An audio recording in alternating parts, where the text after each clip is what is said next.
Seigneur, ouvre mes lèvres et ma bouche proclamera ta louange quand ma voix sera revenue. Bon, j'espère que vous aurez un peu de ma voix qui est toujours très, très tangente. Et je voulais commencer par vous lire quelque chose pour que vous le compreniez mieux comme élément clé de ce que je vais vous dire. C'est le cantique de Tobie. Béni soit Dieu qui vit à jamais, car son règne dure dans tous les siècles.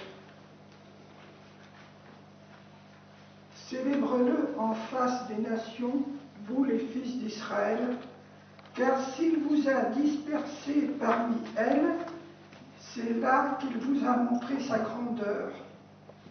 Exaltez-le en face de tous les vivants. En fait, ceci est un ordre de mission pour la diaspora. Vers la diaspora, cet ordre a été confirmé par Jésus avec une précision. Allez d'abord vers les tribus dispersées d'Israël. Israël, c'est le royaume du Nord. Vous savez qu'il y a 9 tribus sur les 12 qui sont dans le royaume du Nord, et que quelque part au 7e siècle, en Jésus-Christ, la Syrie commence un travail de fond, de réunion des petits royaumes qui sont au nord de la Mésopotamie. Un travail de fond, c'est-à-dire un travail d'armée.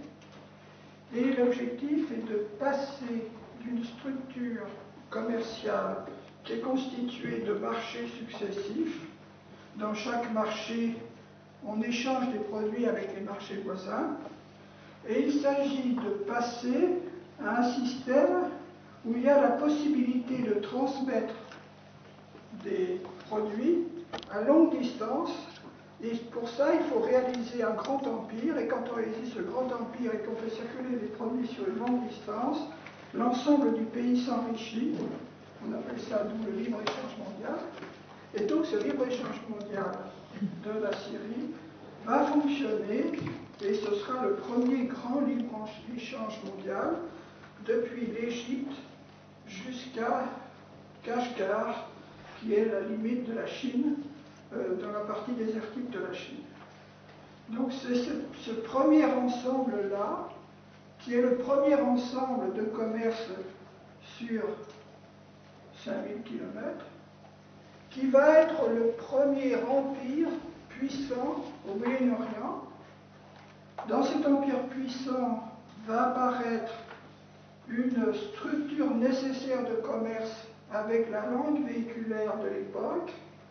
Cette langue véhiculaire de l'époque est l'araméen, et elle va installer un schéma commercial avec la langue des chameaux depuis l'Égypte jusqu'à Éléphantine. C'est pour ça que j'avais apporté, que j'ai dû encore oublier, je suis désolé, chez moi, c'est toi.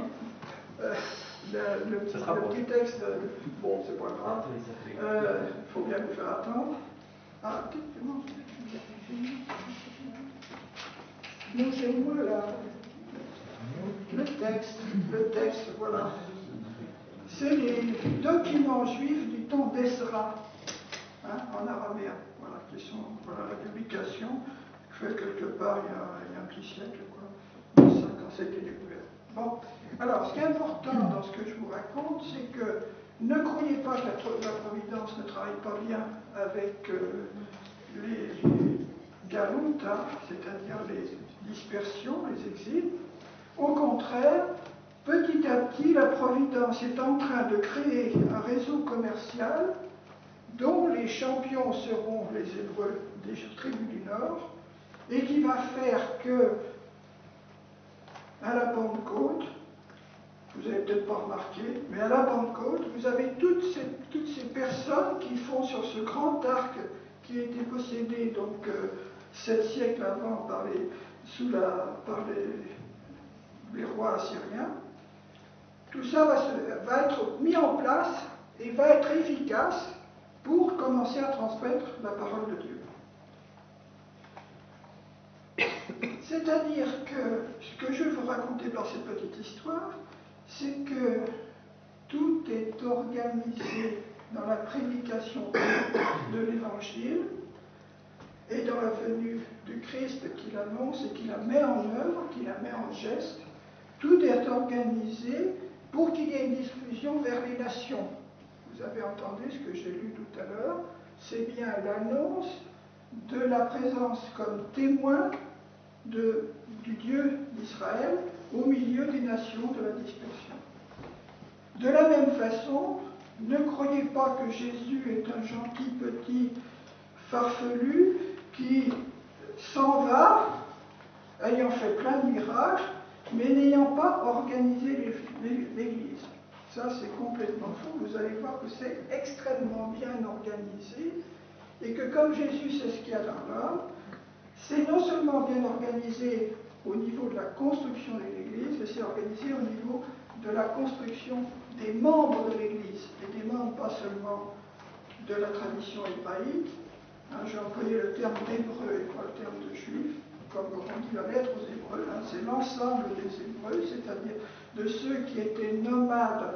Hébreu, ça veut dire nomade, au temps d'Abraham, et qui ont, à cause de ce passé de nomades, soigneusement entretenus par les obligations de la Torah qui les obligeaient à faire des pèlerinages pour rester au moins 2 fois, sinon 3 fois par an, en train de véhiculer, de se promener entre le nord et le sud de la Palestine, à défaut d'aller ailleurs, et tous les années sabbatiques, depuis donc Kashgar, ou depuis Tarsis, c'est-à-dire Saint-Jacques-de-Compostelle, de venir à Jérusalem pour se rencontrer. Donc vous voyez, cette organisation qui met dans le peuple élu l'habitude de se promener est continuée par le schéma de Jésus qui explique comment il faut enseigner dans cette stratégie de diffusion, non plus de produits commerciaux qui permettaient de vivre, mais des produits les plus importants pour les hommes, c'est-à-dire la parole de Dieu et sa mise en œuvre. Donc, quelle est la stratégie que Jésus met en place? Cette stratégie consiste à dire, on va faire un relais avec les 12 apôtres, et ce n'est pas tout à fait un hasard, non seulement si on a 12 comme les 12 tribus d'Israël, mais si parmi ces 12, il y en a 9 qui sont pratiquement des 9 localisations des 9 tribus dans le royaume d'Israël du Nord. Pas tout à fait un hasard. Ça veut dire que le schéma est préparé par la Providence sur les siècles, depuis le trajet d'Abraham qui part d'Our-en-Chaldée vers le sud, ce qui est moins compris dans la Syrie et qui va être complété par le deuxième exil vers Babylone et le Maïshan, la Vaisselle. Et donc, ce trajet-là sur cet arc fertile qui va de Our-en-Chaldée jusqu'en Égypte en passant par la Syrie du Nord et puis la Syrie le long des montagnes, à Ninive, ce trajet-là va être l'endroit où vont se promener des gens qui ont des règles du jeu de prédication, d'évangélisation extrêmement bien définies et que je vais essayer de vous expliquer. Alors, la première chose, c'est une transmission orale. On en a déjà beaucoup parlé, vous êtes en train d'un petit peu la découvrir, mais sachez que la transmission orale est quelque chose de très difficile à acquérir si on ne l'a pas reçu dans sa petite enfance. C'est comme la potion magique, il faut être trempé dedans dans la potion quand on est enfant, ou alors il faut en revoir constamment. Voilà, pour arriver à comprendre comment le fait de ruminer en soi quelque chose su par cœur, c'est complètement différent d'ouvrir un bouquin et de relire pour la énième fois le théorème de Pythagore. Ça n'a pas de rapport. C'est un schéma qui permet petit à petit d'avancer à condition qu'on ait décidé, comme vous l'a expliqué Jean-François, qu'on ait décidé d'appliquer sa volonté à approfondir ce qu'on a en soi. Et approfondissant ce qu'on a en soi avec un langage analogique, c'est s'ouvrir à la création de Dieu et retrouver la main de Dieu qui a fait cette création dans le même plan général pédagogique.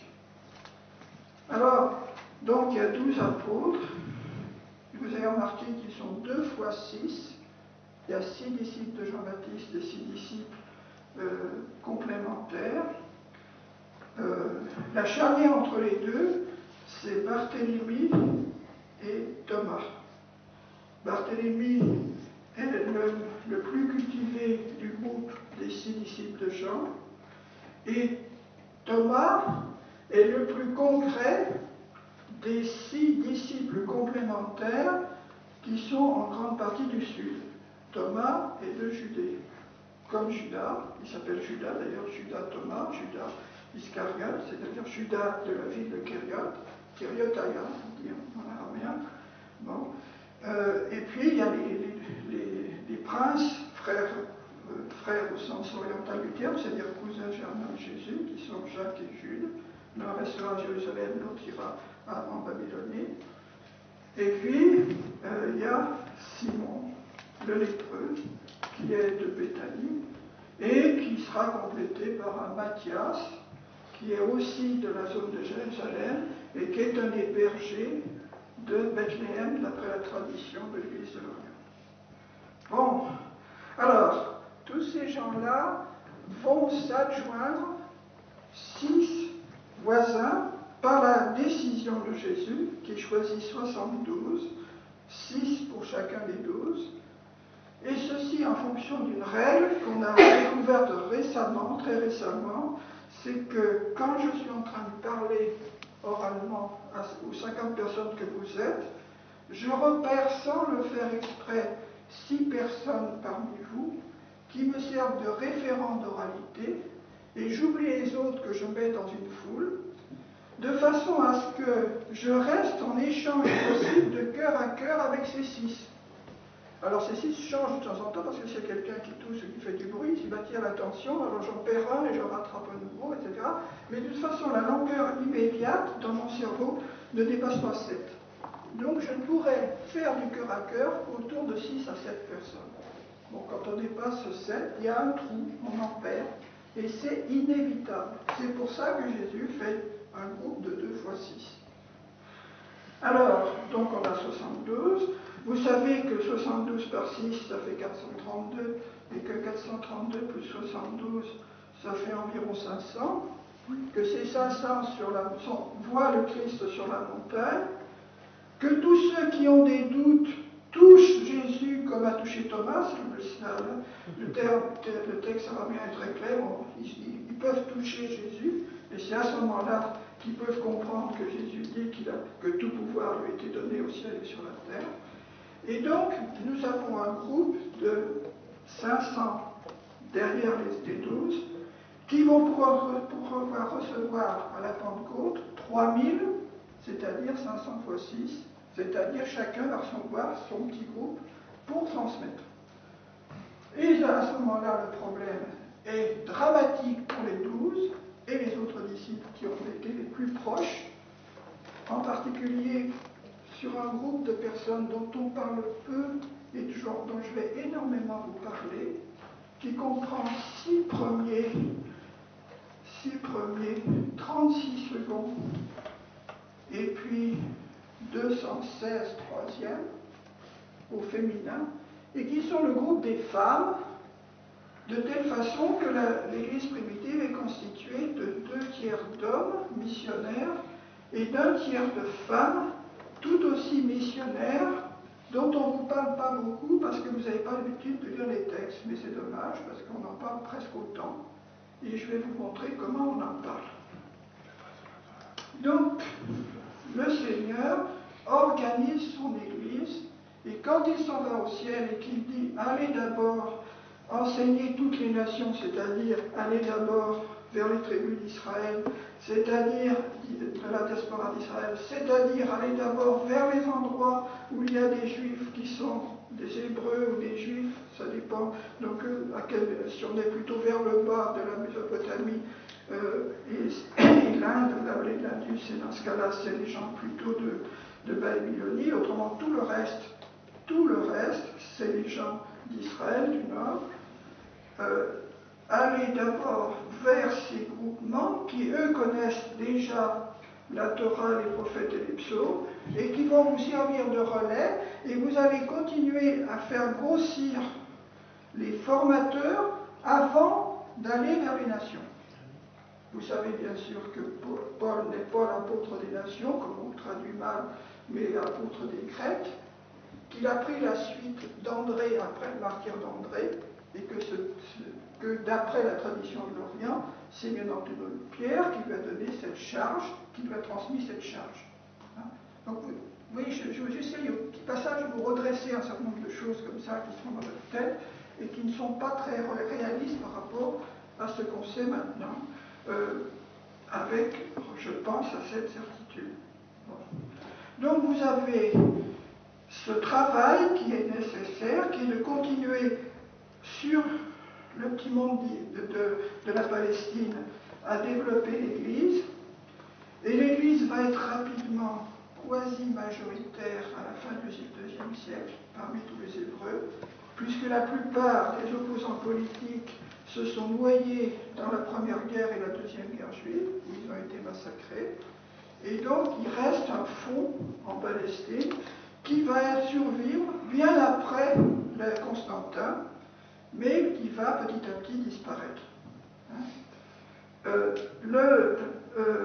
Noyé par la pieuvre byzantine, qui est une pieuvre qui, à son époque, a eu des périodes aussi difficiles à digérer que certaines actions, je dirais, des pays occidentaux, pour des mêmes raisons en général de puissance et d'argent.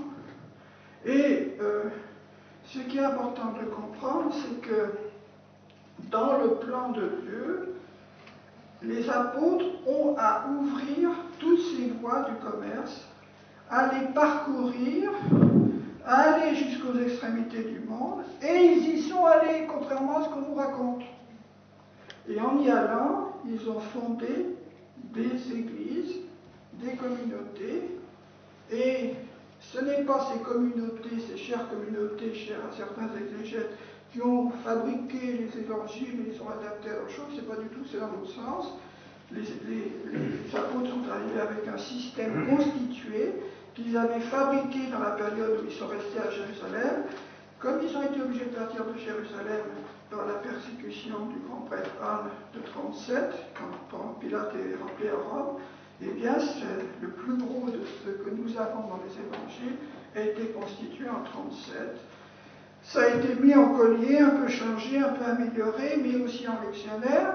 Et quand Marie remonte au ciel en 51, plus un mot, pas une lettre, pas un iode du Nouveau Testament ne sera changé.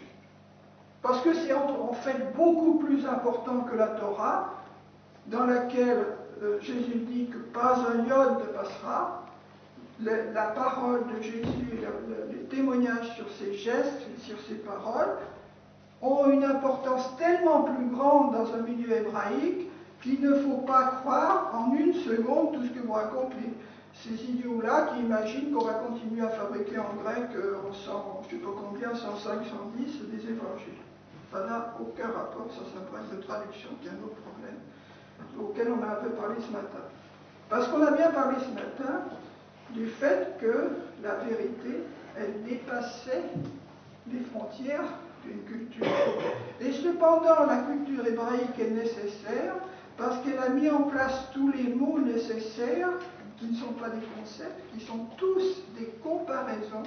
Toutes ces comparaisons, tout ce jeu de comparaisons a été mis en place par le Christ, conservé avec soin par ces hommes et par ces femmes, et pas seulement par ces hommes, mis en témoignage pour ce qu'on appelle des tachita. Un tachita, ça vient de shea, en araméen, qui veut dire gestuer.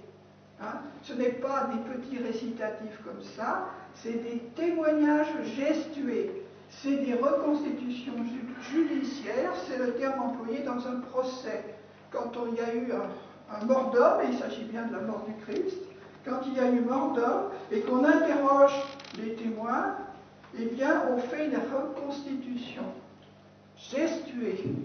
Et c'est pour ça que les termes employés dans l'Évangile sont des termes qui se traduisent par gestué.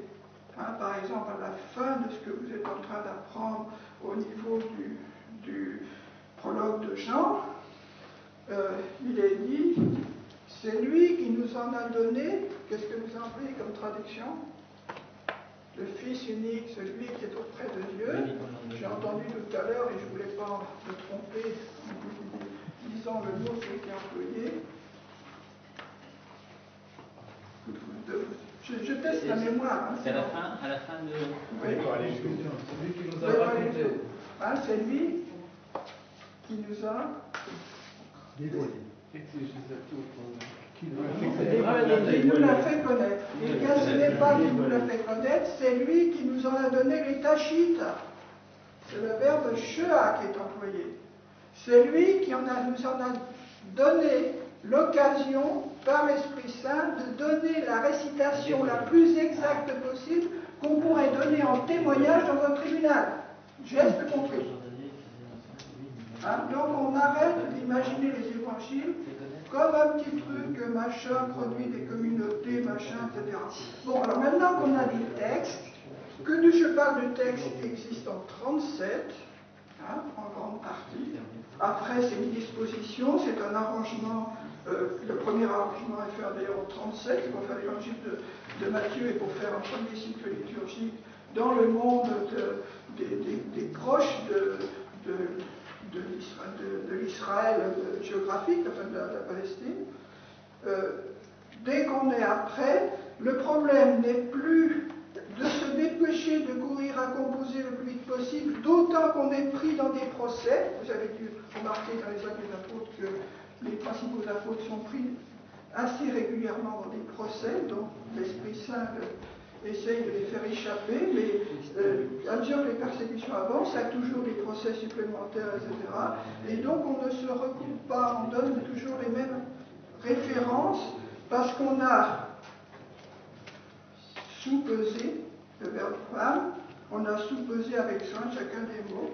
Et qui est-ce qui est la grande mère de mémoire qui derrière ça permet à ce sous-pesement d'être fait avec le maximum de vérité? C'est Marie.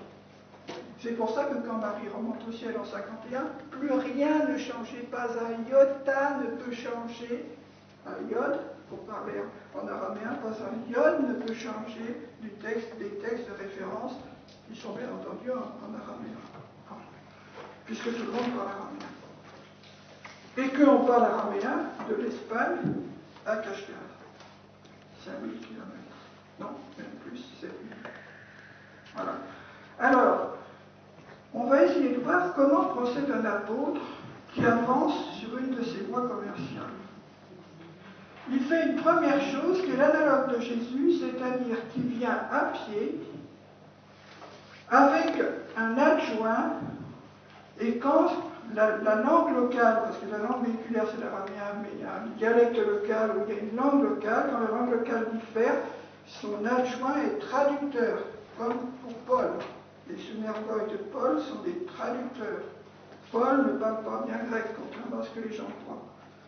Il a donc toujours ses traducteurs, et quand il n'est pas là, à un moment donné, il s'en va parce qu'il n'a pas son traducteur. Et oui, parce que c'est difficile d'exprimer. Pourquoi c'est difficile dans un langage analogique de ne pas s'exprimer dans sa langue maternelle? À cause de la simplicité des comparaisons. Vous comprenez bien que vous pouvez faire des comparaisons très fines sur quelque chose que vous avez vécu dans votre enfance et dans votre langue, et que les mêmes comparaisons très fines traduites bêtement dans une autre langue ne marchent pas.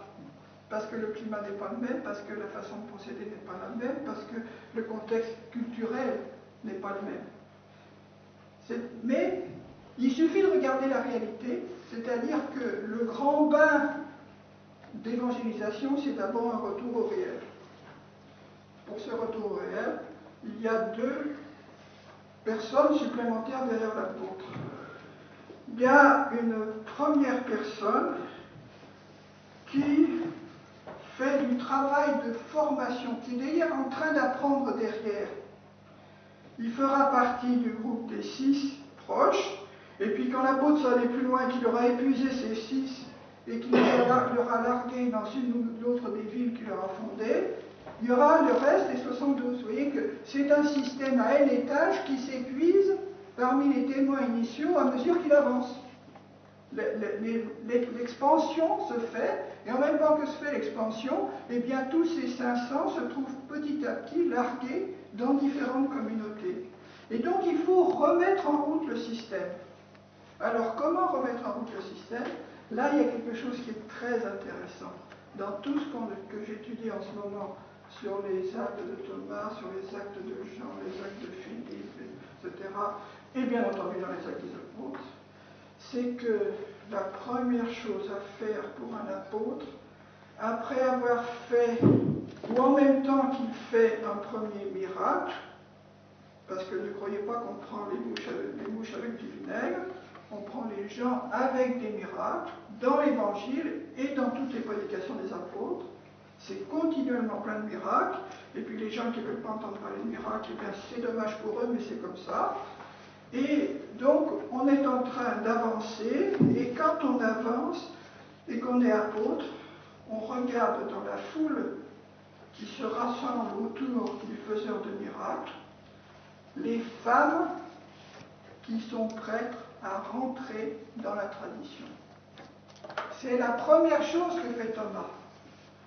C'est moins clair dans les actes des apôtres. Alors, vous lisez quand même actes des apôtres, je ne sais pas comment, 16, par là, quelque chose comme ça. Vous allez trouver l'histoire bien connue de Paul qui va à un endroit où on se réunit près du fleuve, quand il n'y a pas de synagogue.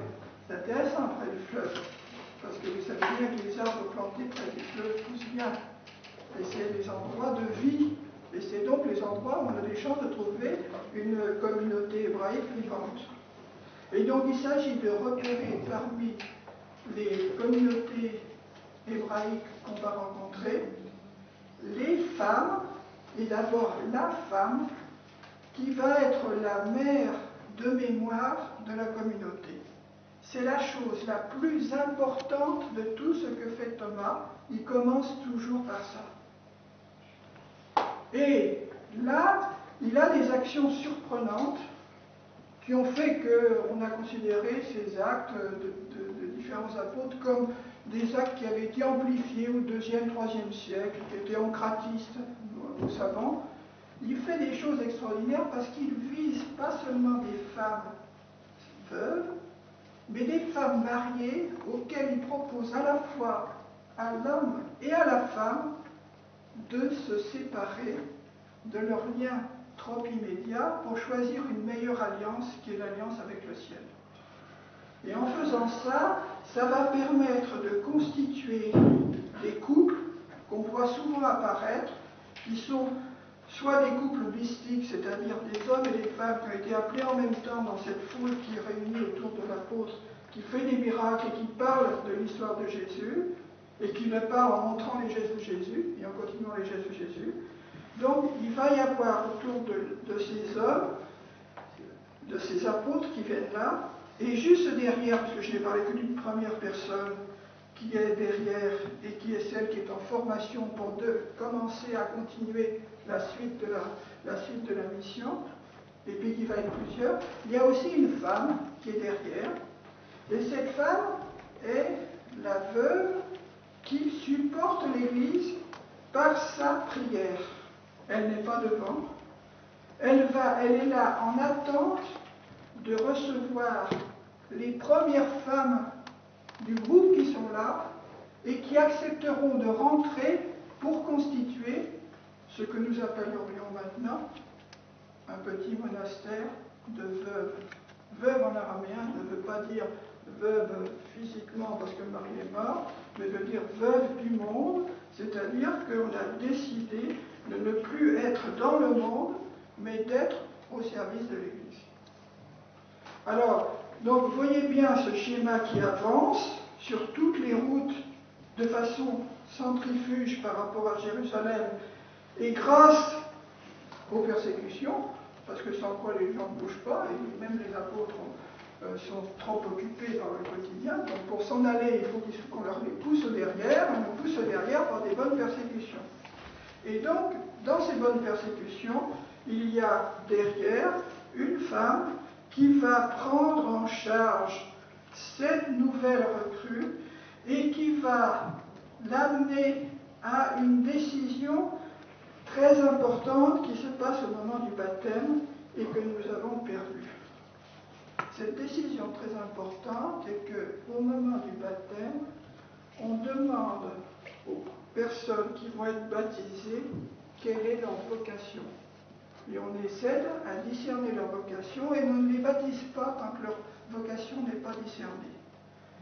On les aide à discerner leur vocation et ils ont choisi le choix entre trois vocations, toutes ces personnes, soit être des chrétiens dans le monde, formant les nouvelles générations de chrétiens dans leur famille, et faisant des familles d'accueil pour la suite, ce qui signifie qu'ils n'hésiteront pas à avoir des familles nombreuses, soit par leurs propres enfants, soit par le groupe qui est autour, et ces groupes-là constituent les maisons d'accueil. Il y a un deuxième choix qui est un choix qui est proposé et qu'on appelle l'ordre dans la tradition des églises orientales. Alors c'est un ordre particulier, c'est les gens qui se vouent à faire une activité pour l'Église, c'est-à-dire, on pourrait dire les catéchistes si vous voulez, ou les personnes qui organisent les actions caritatives, ou les personnes qui aident les prêtres et autres.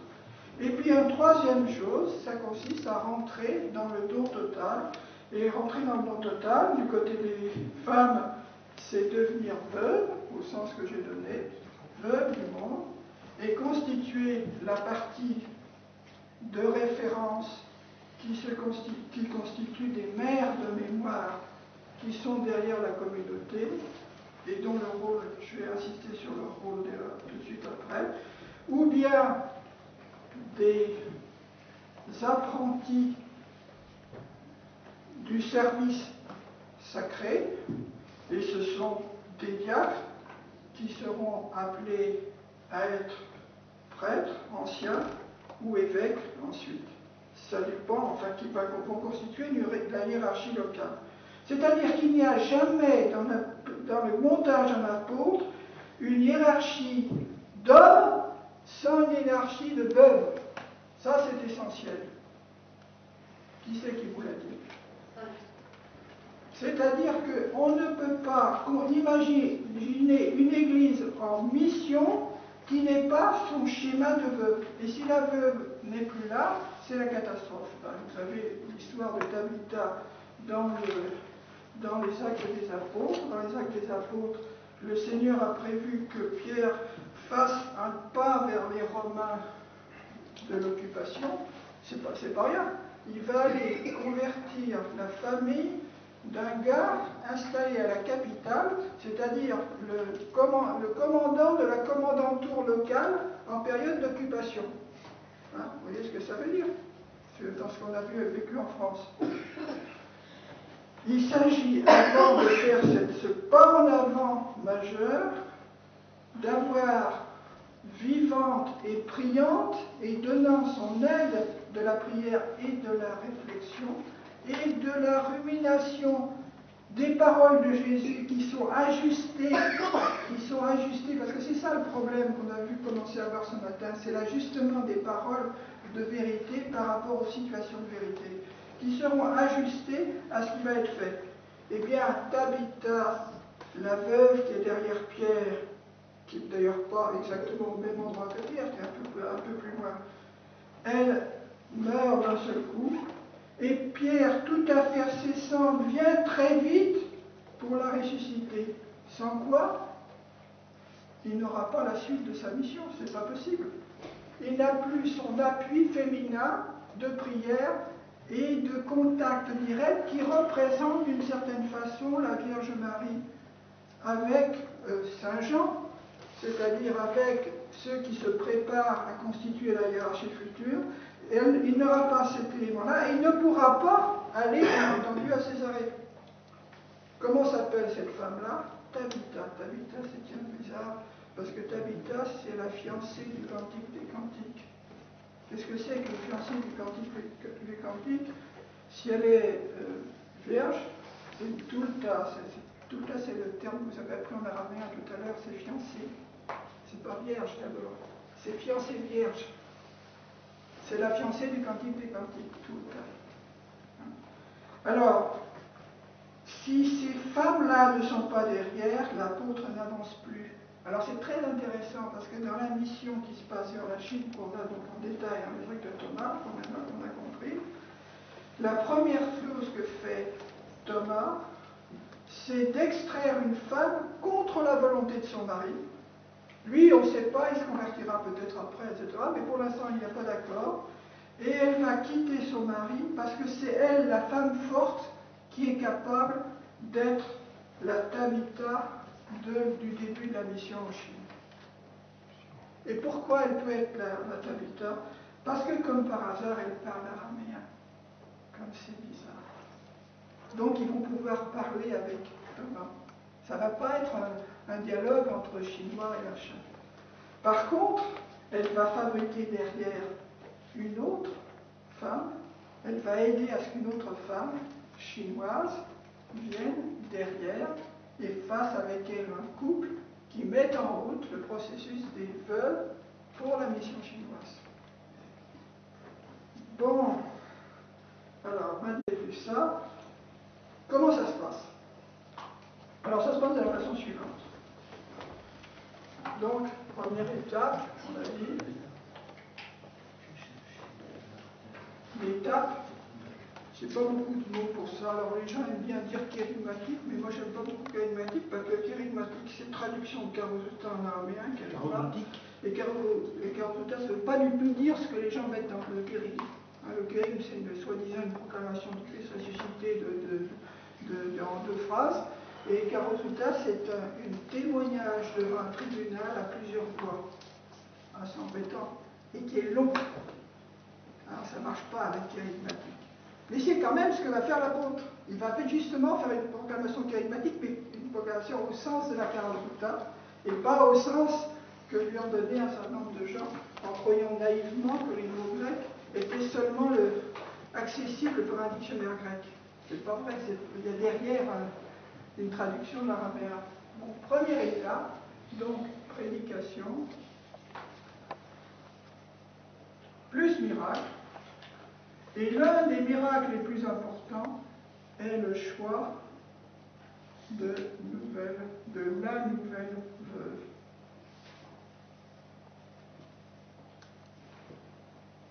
Le choix de la nouvelle veuve. Et derrière, il va y avoir un ensemble de femmes qui vont constituer un ensemble de maisons. Le rêve est que dans ces maisons, il y a aussi l'homme plus la femme, le couple, ça c'est très bien. Et il y a un éloge merveilleux du couple. C'est pas seulement l'éloge de la femme du Cantique des Cantiques, c'est aussi l'éloge du couple qui est dans les actes de Thomas. Et ça va former un ensemble de maisons. 1, 2, 3, 4, 5, 6. Quand on en avait 6, ça commence à devenir intéressant parce qu'on ne peut plus discuter directement avec le responsable. Donc il faut faire un échelon de plus. Mais à côté, il y en a une 7e qui est la maison des veuves.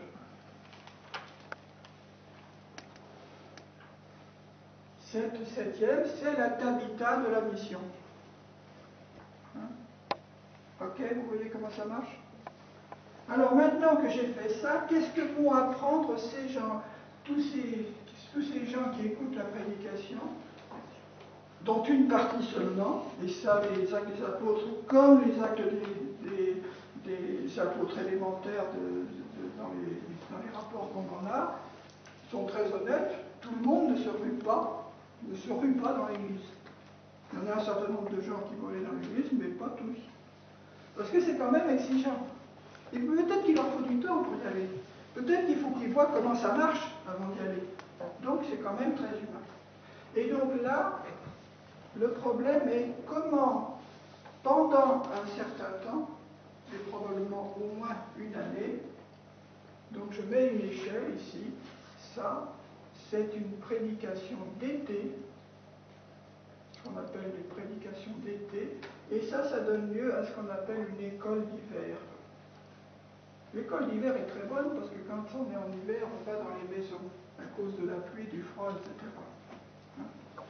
Et donc, dans cette école d'hiver, qui va durer 6 mois, on va apprendre un certain nombre de choses. Eh bien, ce qu'on ne va pas apprendre, c'est à former Église. Et pour apprendre à former Église, il y a une institution spécifique que Jésus a créée spécifiquement, qui s'appelle le Koubal. Ouf, on y arrive. Voilà. Cette institution spéciale prend comme tête non pas l'apôtre, mais les adjoints de l'apôtre. Soit que l'adjoint de l'apôtre est traducteur, ce qui est nécessaire, soit que l'adjoint de l'apôtre puisse arriver avec un autre à constituer un couple. C'est donc un couple de diacres. C'est pas les diacres ONG, c'est actuel. C'est les vrais diacres, les vrais lévites. Les diacres sont successeurs des lévites. Leur objectif est de faire de l'instruction. On commence par l'instruction de la Torah, et puis après on continue. Qui c'est qui est en charge au début? Qui c'est qui est envoyé en premier à Antioche quand on entend qu'il y a un groupe qui se constitue? Barnabé. Est-ce que vous avez remarqué que Barnabé est lévite? Est-ce que vous avez remarqué que le premier qui constitue un cycle d'enseignement, qui va donner un cycle liturgique, et qui s'appelle Matthieu, est lévite? Pas tout à fait un hasard. Il s'agit de restaurer quelque chose qui était en place, de le rendre à sa plénitude à l'intérieur de l'enseignement des missions. Donc il va ici y avoir un couple de diacres. Alors pourquoi faut-il un couple? Parce que ça, c'est pas dans l'Ancien Testament. De façon curieuse, je n'ai pas vu dans l'Ancien Testament ces couples. Alors le couple est extrêmement intéressant. Parce que le couple utilise le même raisonnement que ce que j'ai dit tout à l'heure pour les Tachita.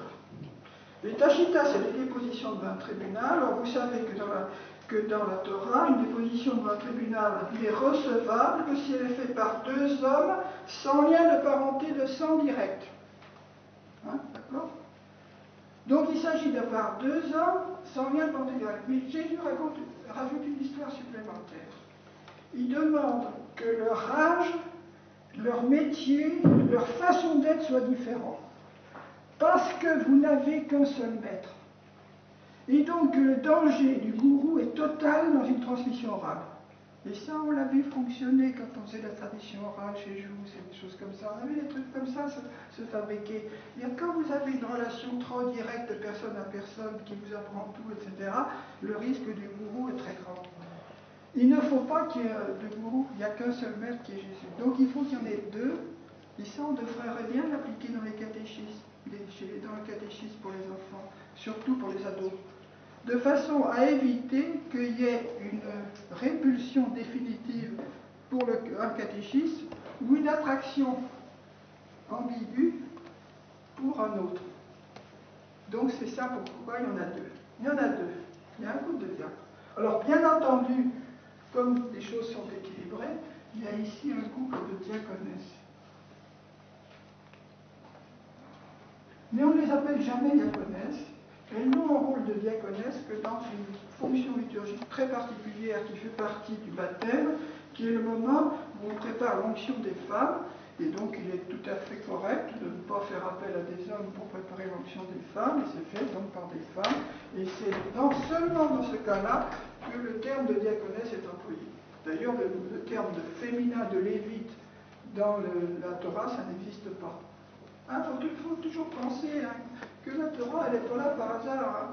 Elle est là de référence quand on ne sait plus ce que Jésus a dit. On sait qu'il a dit parce que ce qu'il dit explicite la Torah, donc vite on retourne à la Torah, ou au prophète, ou au psaume, ou à tout l'ensemble complet qui constitue l'environnement, parce qu'une langue, ça n'existe pas par un petit corpus comme les évangiles, mais par un gros corpus qui constitue la langue et toute une tradition qui va avec. Alors, donc on a ce couple de diacres, un couple de diaconesses qui est là, et qui va venir faire de ces groupes de 6, donc là, il y aurait 36 personnes. Ça peut être sans compter les femmes et les enfants, parce qu'on peut prendre des enfants aussi. Il n'y a pas de distinction entre... Et au contraire, on cherche à voir tous ensemble. On va mettre ces 36 personnes, ou plus, si on veut faire une échelle de plus, mais en général on commence à ce niveau-là, parce que c'est un niveau extrêmement exigeant. Ça va tous les samedis, qui est le jour des femmes, le jour de la maison, il y aura enseignement des maisons. Et à mesure qu'on approchera de la phase finale, c'est-à-dire dans la partie carême, il y aura toutes les samedis soirs, qui sont le dimanche, le matin du dimanche, si vous voulez, la nuit du dimanche, il y aura réunion de Kupala. Et en fait, il semble bien qu'il y a même, ça soit dédoublé, c'est-à-dire que le mercredi joue le même rôle que le vendredi. Il est aussi jour de jeûne, il est aussi jour qui va se terminer par un Kupala, de façon à ce que ça soit suffisamment intensif. Mais dans les maisons, on se réunit tous les soirs, à la veillée, une veillée de tous les soirs, et on apprend. Et le jour du Shabbat, on récite, on rumine ce qu'on a appris, etc. Alors ça nous donne des structures comme ça particulières à l'intérieur des textes. Alors qu'est-ce qu'on apprend dans les maisons? Mais on apprend l'enseignement de base le plus simple. Alors ça comprend la Vajradutta, le sermon sur la montagne. Ça comprend le corpus des paraboles. Ça comprend un certain nombre de choses. Et l'enseignement des femmes, qui est un collier particulier qu'on appelle le collier de la miséricorde, qui a été longuement concocté, si on peut dire, par Marie et les femmes, et dont un des complémentaires peut être le collier de l'enfance et une préparation au collier de la passion. Alors, quand on a appris tout ça, le problème majeur, c'est qu'on n'apprend pas la même chose dans chacune des maisons. Et on retrouve le même problème qu'il y a pour le dédoublage des diacres. La formation dans une maison a une emprise extrêmement forte. Elle est une formation de base, elle a une emprise extrêmement forte, donc elle va être spécifique d'une certaine façon à chaque maison. D'ailleurs, ça ne sera pas tout à fait par hasard si spécifique, parce que bien entendu, vous n'accepterez pas d'aller vous former dans telle maison parce que vous préférez telle autre. Soit parce que vous préférez la mère de cette maison, soit que vous savez que la famille, globalement, elle fonctionne un peu comme vous, etc. Donc, ce choix des maisons est ambigu humainement, parce que l'Église, c'est un endroit de liberté. Personne n'impose quoi que ce soit dans cette chose-là. On se rassemble, sauf qu'il faut arrêter, donc on a des règles du jeu, pas plus de 6, etc. Bon, ben voilà, vous avez ça un peu dans la session, c'est nécessaire. Bon, donc cette chose-là fait qu'il s'agit de faire Église. Le Kubala, c'est comment faire Église. Eh bien, pour faire Église, il n'y a qu'une seule façon de faire, c'est de travailler dans un monde du don.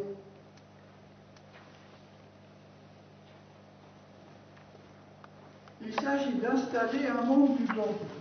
Parce que les dons dans la famille, ce n'est pas tout à fait des dons, tout à fait des dons. Hein? Parce qu'il y a un enseignant et un enseigné. Alors l'enseigné, il reçoit le don de l'enseignement. Mais qu'est-ce qu'il rend en échange? Il rend ça par amour, par affection, par choses comme ça.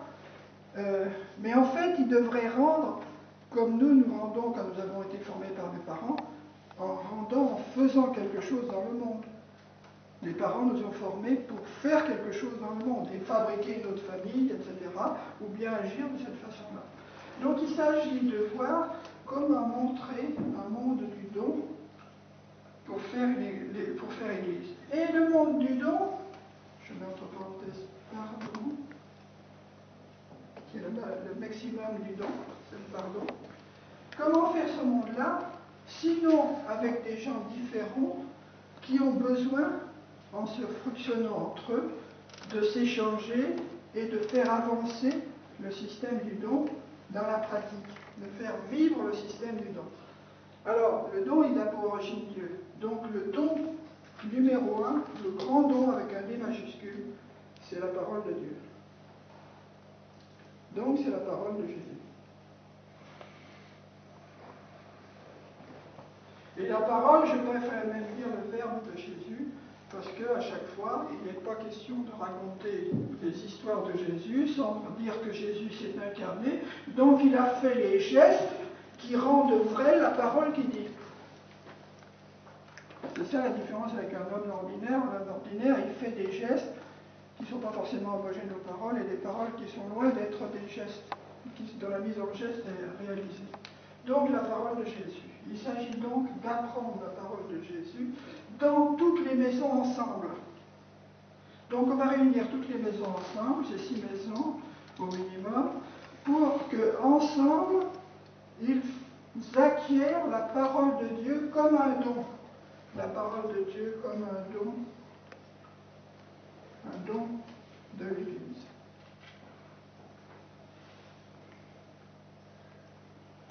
Ça, c'est une première chose. Alors, pour faire ça, comment on fait? On apprend, on reçoit la parole.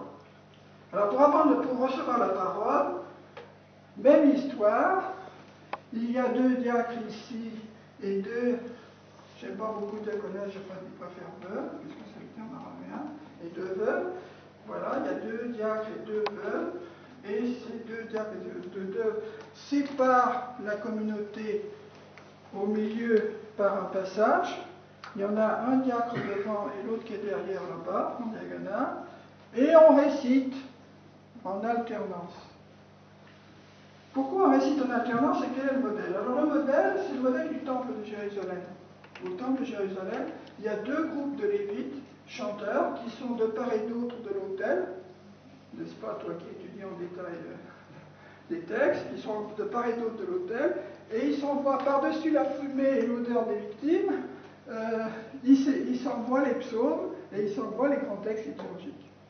Là, c'est pas exactement ça, parce qu'il n'y a pas de victimes, il n'y a pas de sacrifice, et on prépare un sacrifice en esprit. Alors, il y a le don de choses. Alors, pour faire marcher ce don-là, on emploie l'analogie de la nourriture. Vous avez bien compris ce qu'était que l'analogie, hein? Donc, on disait du pain tout à l'heure. On va employer l'analogie de l'écriture. Donc, ça, c'est le premier don. Et le deuxième don, c'est la nourriture. Avec un principe d'exclusion. Ce principe d'exclusion, c'est « je ne mangerai pas que cela ne me soit donné ».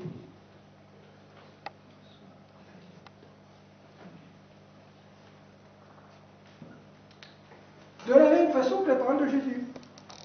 Je ne prendrai pas d'autres paroles à apprendre que la parole de Jésus qui me sera donnée dans l'Église. J'enlève toutes les autres paroles, hein, toutes celles qui font partie de ma culture religieuse. Là, je vais petit à petit m'écarter de ma culture religieuse en décidant de ne mettre en moi et de ne réciter et répéter que les paroles qui viennent de la tradition de Jésus, plus celles de l'Ancien Testament. Et de la façon, je ne mangerai que de cela je ne mangerai pas que cela ne me soit donné. Alors comment ça marche? Ça marche de la façon suivante, chacun doit apporter de la nourriture en vue de tous, et il attendra pour manger que quelqu'un d'une autre maison lui apporte à manger. C'est-à-dire que c'est un endroit où il ne choisira ni ce qui lui est enseigné, ni ce qui lui est donné à manger. Et c'est très curieux, en faisant ça, ça constitue une communauté. Pourquoi? Parce que cette communauté est réunie sur des paroles qu'elle n'a pas choisies, et elle est nourrie sur des nourritures qu'elle n'a pas choisies. Vous voyez l'importance de ça. Parce que s'il n'y avait pas cette analogie entre les deux, on pourrait croire qu'on peut entendre la parole, etc. Mais comme on sait que si on ne reçoit pas pardon la nourriture, ben on va simplement partir à jeun, sans avoir mangé ni bu, eh bien on comprend aussi qu'il faut aussi participer. Et dans le don, vous avez bien compris aussi que le schéma des deux cœurs permet de se nourrir l'un l'autre. C'est la même chose. Hein, il y a identité entre la transmission d'un groupe à un autre et la transmission d'une personne à une autre. Et bien entendu, les personnes qui sont dans la maison 3 ne seront pas dans le même groupe que les personnes qui sont dans la maison 5. D'accord? Donc, voilà. Donc, on commence à voir. Alors, pour comprendre comment ça fonctionne, il faut voir que ça a été normalisé. Ce n'est pas du tout quelque chose que je vous invente, c'est simplement que vous ne savez pas lire l'Évangile. Parce que si vous saviez lire l'Évangile, vous sauriez que Paul, ayant été sous les ordres de Barnabé pendant un certain temps, au moment où, à la suite de son séjour auprès de celui qui lui avait donné le baptême, a reçu l'enseignement qui avait été transmis à Damas, auprès d'Ananias. Il a reçu cet enseignement et il a été envoyé, après avoir été à Jérusalem, à Tars. Qu'est-ce que c'est ça, envoyé à Tars? La Tars, c'est la ville où il est né. Alors sa famille n'est pas originaire de Tars, sa famille est originaire du sud de la Galilée. Hein, mais ses parents sont installés à Tars, et il va être envoyé chez lui pour faire un enseignement diaconal. Qu'est-ce que fait pendant 3 ans à Tars, Paul? Il participe à l'enseignement diaconal dans sa ville. Et ça, c'est la position habituelle du diacre. Le diacre est en accompagnement dans une zone qui est sa ville ou qui est derrière l'apôtre, ce que l'apôtre lui a désigné. Et donc il va revenir après, auprès de Barnabé, qui va le chercher. Il ne va pas venir de lui-même, c'est Barnabé qui va le chercher. Et Barnabé, pour aller le chercher, demande l'opinion de Pierre à Jérusalem. Tiens, c'est bizarre ça. Ah bon, vous croyez que Pierre faisait rien dans ce truc-là, que c'était un petit idiot, là, on ne savait pas très bien ce qu'il faisait, un patron pêcheur qui n'est pas très compétent.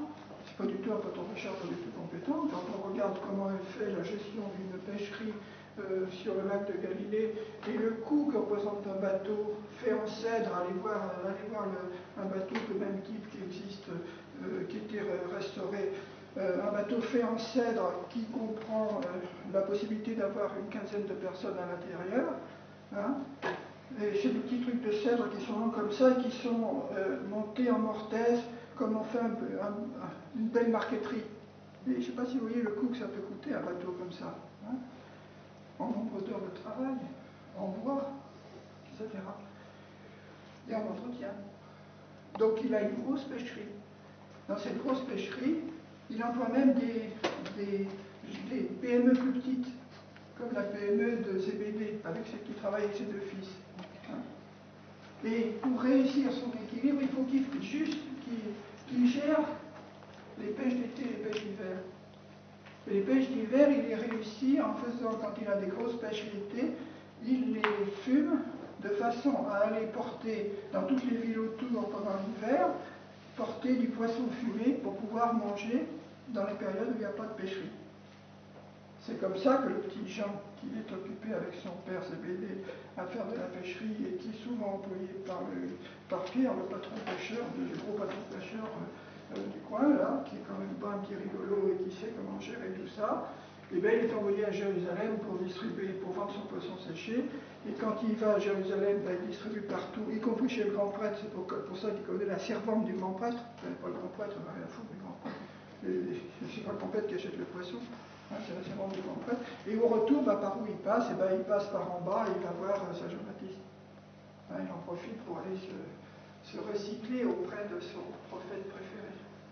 Voilà. Alors, donc là, on a ce schéma-là, et donc vous allez trouver dans l'évangile de Paul, qui est en fait à l'intérieur de l'évangile de Luc, un groupe très intéressant, un collier à pendentif, donc de 10 petites perles et 5 dans ce sens, 5 pendentifs dans ce sens-là, ce qui fait 50 perles.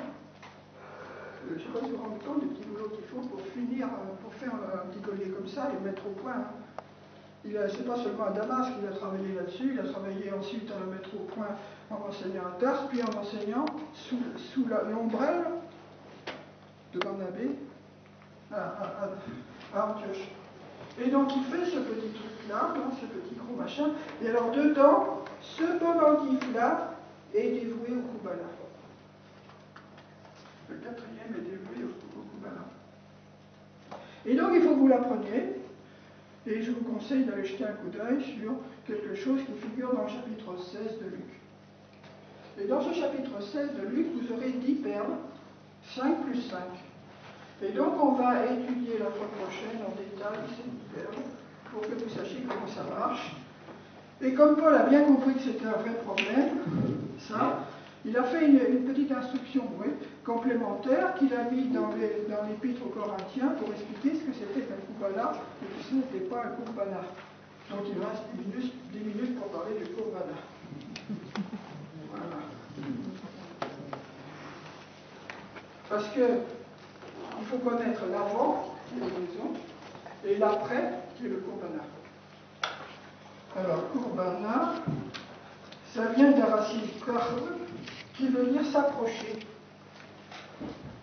Moi qui suis un acharné chercheur des racines et des façons dont les gens sentent ça dans les aramisants actuels et anciens, j'ai bien compris que c'était quelque chose qui était s'approcher jusqu'à toucher. S'approcher jusqu'à toucher. C'est pour ça qu'il y a une mauvaise traduction comme je vous ai dit, dans l'histoire des 500 dans Matthieu, sur les 500 qui se réunissent sur la montagne, parce qu'on ne voit pas que ceux qui ne croient pas s'approchent de Jésus jusqu'à le toucher, c'est-à-dire qu'ils font le même trajet que Thomas. Hein. Bon, donc il s'agit que d'un endroit où on va toucher le sacré. Toucher le sacré, pour nous chrétiens, ça s'appelle manger l'Eucharistie. Hein, d'accord. Ce qui a changé par rapport à l'Ancienne Alliance, c'est que dans l'Ancienne Alliance, il y avait une caste de prêtres qui servait d'intermédiaire pour s'approcher plus près du sacré, sachant que quand on s'approche du sacré, on brûle. Hein? On risque d'être détruit par le feu.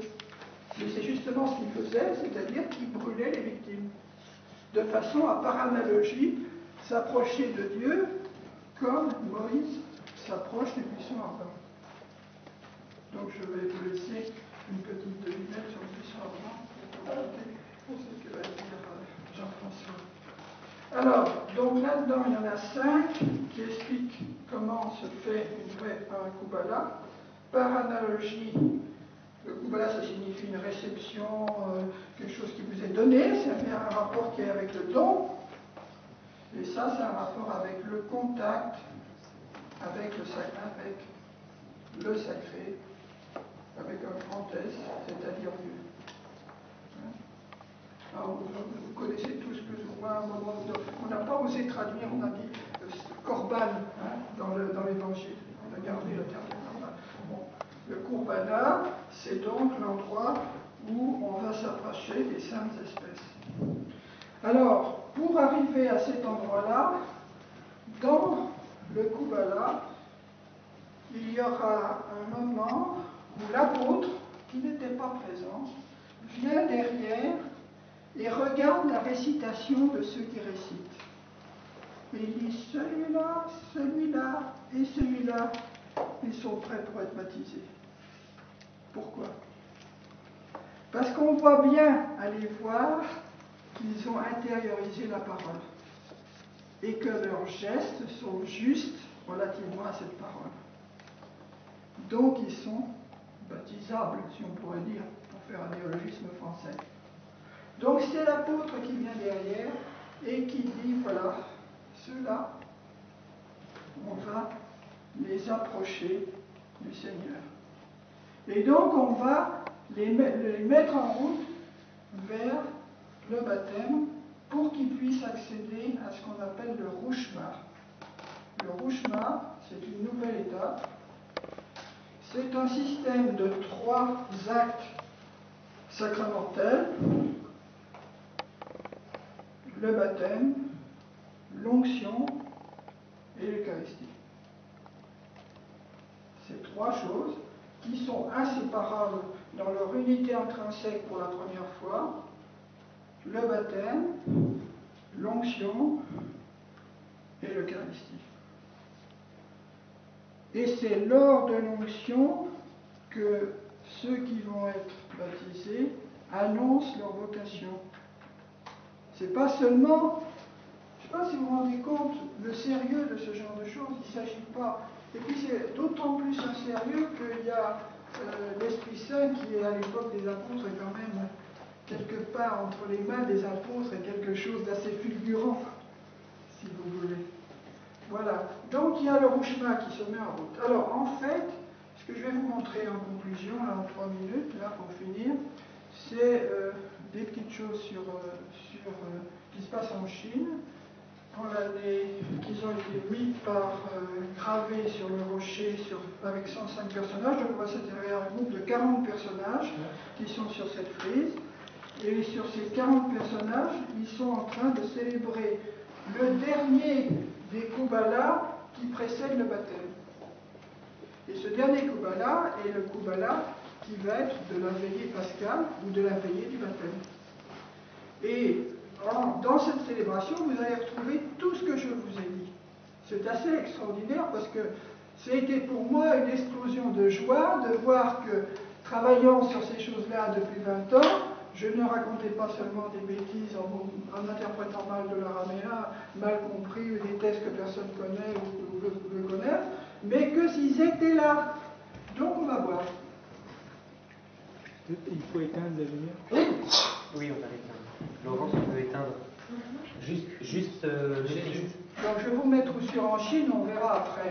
C'est juste pour vous dire que ce que je vous dis, ce n'est pas des petites choses. Maintenant, on sait que c'est des vraies choses.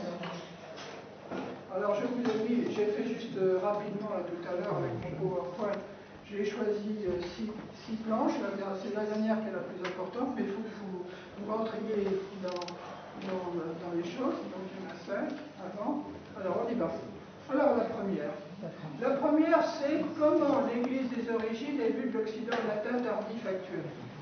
Alors voilà, tout ce qui est en vert un peu foncé ici, c'est l'endroit où, d'après eux, serait arrivé le christianisme au 1er siècle, à la fin du 1er siècle. Et puis, la deuxième chose, qui est un peu plus en vert, un peu plus foncé, un peu plus clair, c'est là où serait arrivé le christianisme à la fin du 2e siècle. Vous remarquerez que c'est quand même vachement bizarre, parce qu'il ne se passe rien à droite. Je vous rappelle à titre indicatif que sur les 12 apôtres, si je mets de côté les 2 qui sont restés à Jérusalem la plupart du temps, Jacques et Jean, eh bien il y en a quand même la grande majorité, 6 qui sont partis de ce côté-là. Alors ils n'auraient rien fait. La liturgie latine ne l'ayant pas conservée, ils n'auraient rien fait. Alors la liturgie latine qui, à un moment donné, rapproche Barthélemy et Thomas, et mettant Thomas en tête dans la liturgie de Rome, parmi les 6, comme s'il était vraiment des premiers, alors Thomas, ça serait rien du tout. Thomas n'aurait rien fait. Parce que là, Jacques n'a rien fait non plus. Hein. Il y a Tarragone ici, mais personne n'a dit qu'il est allé à Saragosse. Alors c'est à Saragosse qu'a été fondée la base des missions de Jacques en Espagne. Et ça, des tas de textes le disent. Alors pourquoi nos sous-occidentaux sont en train de nous expliquer une histoire fausse? Alors, passons à l'image d'après. Alors voilà, alors l'image d'après, en rouge, c'est tous les endroits où il y a une diaspora hébraïque au 1er siècle. Voilà le champ de mission des apôtres. Voilà. Alors là, il y a la guerre, j'ai mis des hachures, il y a la guerre, donc ça ne sera pas exploitable par Thomas ou Barthélemy, mais ils vont visiter tous les points rouges, y compris ceux qui sont en Chine, au 1er siècle. Avant de mourir, tous, sauf Jean, dans le 1er siècle, autour des années 70 au maximum. Vous voyez, ça n'a pas grand rapport avec le petit machin là, stupide qu'on vous montre ici là. Hein, mais il n'est pas négligeable. Il y a bien effectivement Jacques, et puis Pierre, puis Paul, 3 apôtres, dont un qui remplace André, hein, donc 2 apôtres simplement, en fait 2 apôtres qui sont allés en Occident. Mais tous les autres, tous ces gens-là qui sont allés là, qui s'appellent Matthieu, Matthias, tous ces gens-là qui s'appellent Jules et Simon, et tous ces gens-là qui sont là et qui s'appellent Thomas, Barthélemy, et puis le Matthias, une partie du temps, et puis des compléments ici, etc. Vous croyez qu'ils n'ont rien fait? Avec un système aussi bien organisé par Jésus que ce que je vous ai décrit? Quand on regarde avec soin tout ce qui se passe dans les histoires des traditions sur ces endroits-là, quand il n'y a plus de hiérarchie, il y a des femmes, et les femmes transmettent. Vous avez compris pourquoi c'est important que les femmes soient là? Comme m'a dit un vieux chinois, nous on a toujours été là en Chine, comme chrétiens. Nous par les femmes. Parce que les hommes, belle phrase, les hommes sont les agneaux qui seront sacrifiés, et les femmes doivent tenir le glaive de la parole. Les femmes doivent tenir le glaive de la parole. Ah, voilà. Donc je voulais vous donner juste ça. Alors on va avancer un petit peu. Alors je vais vous montrer la frise. Bon là vous voyez pas grand chose, mais il y a 105 personnages. Alors on va la regarder sur celle d'après, dépouillée par les archéologues et dépouillée, hein, on passe à la suivante. Dépouillée. Alors j'ai mis des couleurs sur les personnages principaux. Là vous avez la rencontre de Thomas qui est en vert avec l'empereur. Ah tiens c'est bizarre, l'empereur de Chine. Ah oui parce que l'empereur de Chine il a eu une apparition du Christ ressuscité. Qui c'est qui vous l'a dit? Il y a 12 textes dans la tradition chinoise qui parlent de ça. 12 textes. On n'a pas beaucoup pour des apparitions analogues à Pierre à Rome. Hein? Là, il y a eu une apparition à l'empereur. Et là, vous avez le Kumbhala. Là, vous avez donc les prémices et l'arrivée qui va conduire à l'arrivée de Thomas qui est décrit là. Et là, sous le regard d'une nativité, vous avez le Kumbhala de Chine. Pourquoi sous le regard d'une nativité? Parce qu'il faut une femme qui enfante un enfant qui soit le modèle, l'analogique de la création d'une église. Hein? La nativité et l'analogie de la création d'une église. Alors l'étape d'après, donc on va regarder, on va regarder ce coup-là. Voilà la Vierge avec l'enfant. Voilà le Kumbhala ici. Vous voyez en deux, avec ces 2 cœurs ici. Vous avez 2 femmes ici qui sont là, et vous avez 2 diacres qui sont là et là. Et puis vous avez l'apôtre qui est ici dans un petit coin derrière et qui est en train d'observer pour savoir ceux qui vont être amenés au baptême. Et qu'est-ce qui est couché là? Parce que c'est une célébration de la Passion, c'est un gisant du Christ. Ce gisant du Christ a une plaie au côté et il a les mains croisées comme le linceul. C'est-à-dire que ce qui est récité à cet endroit-là, ça ne peut pas être un petit kérigme à la bête. C'est quelque chose qui comprend déjà des textes qui sont dans Marc et dans Jean. Hein? Et Thomas a quitté Jérusalem en 51, en y étant passé au moment de l'Assomption de la Vierge. C'est pas ce qu'on vous raconte. Parce qu'on a peur de la vérité. Alors on regarde le dernier. Voilà à quoi ça ressemble. Vous avez ici le gisant du Christ. Hein, avec sa poitrine ici. Malheureusement, c'est difficile de prendre par dessus. Voilà. Vous avez, vous voyez, les groupes de 5 ici. 5 ou 6. Hein. C'est chacune des maisons qui est là. Et puis, il y a la faille ici qui sépare. Alors, c'est plus clair quand on voit de face parce que la faille est très marquée. Vous avez le groupe qui est de ce côté-là. 1, 2, 3, 4, 5, 30. Et puis là, on en a 1, 2, 3, 4. Un peu moins ici. Et puis, vous avez ici celui qui chante. Hein, parce que c'est chanté en plus. Parce qu'il a la main comme ça, à côté de l'oreille. comme un chanteur. Hein? Et puis voilà les deux femmes qui sont là, dont on reconnaît, regardez le voile qui est là, le voile de la veuve, qui est derrière, qui est à côté. Alors c'est pas extrêmement clair, mais que tout ça, ça a été sculpté en 69-70. Et que c'était probablement peint, n'est-ce pas? Et que c'est dommage qu'on ait pas eu la chose, parce que bien entendu, comme nos farfelus des années 70, on a passé un peu de Karcher là-dessus, comme sur nos statues dans les églises. Voilà. Ok, on rallume. Pierre, sur les visages qu'on a en haut du rocher à droite, ouais. Il y a celui de gauche qui ressemble à un occidental. Oui, oui, et les autres oui, sont des parce que justement, c'est ça qu'on va voir, c'est quand on regarde avec soin, on va trouver de temps en temps des occidentaux. On va trouver de temps en temps des occidentaux. Mais oui, mais c'est la première génération. Hein? Et on va trouver que celui qui était l'adjoint principal de Thomas était un parlant araméen du Ferghana, l'endroit où l'empereur de Chine se fournit en chevaux, mais aussi l'empereur Parthe. Et c'est un endroit qui fait partie, alors après on parle aussi localement le Saoudien qui n'aura pas de descendance avant le 6e, 7e siècle, avant que les musulmans écrabouillent un peu le monde chrétien, mais là c'est un endroit où on parle araméen. Donc celui qui est le diacre principal de Thomas est un parlant araméen, originaire du Ferghana. Voilà.